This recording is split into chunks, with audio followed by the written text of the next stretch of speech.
Well, I retired in 2018, having spent 28 years with NATS, the air traffic control provider, and before that 12 years with the coal boards, and I'm an accountant.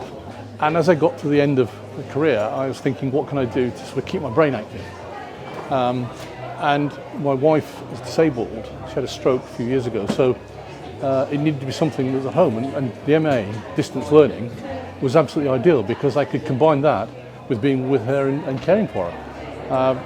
And I'd always had a passion for history, so I looked around and the international history course at Staffs was the best and the one that suited me best. I'd had something to sort of go into and do that would, put some structure on my day, let's say keep my brain going and give you a purpose. You don't just want to turn into a sort of couch potato, and that's really why I was doing it.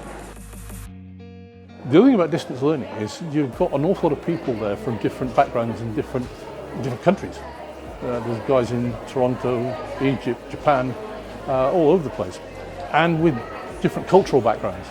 So when you're posting your answers, I was very sort of Western, Eurocentric, conventional sort of history. You get them challenging you, but in a positive way, saying, what about this hand drawing? Oh, I hadn't thought about that, because you don't really learn your history that way. So it wasn't just the subject, it's the way we learned it that was fascinating as well. Also, when you think about studying, having a broad age range also helps, because some of the things we ended up doing in the history course weren't history to me, they were current affairs 30, 40 years ago. So in some ways it's quite strange, but it gives you've got a different perspective because you lived through it that other people haven't. So it's part of that diversity idea that I think works pretty well. It's quite strange really, because when I first graduated it was 1977, so it's a long time ago, and I was comparing sitting there comparing the ceremonies.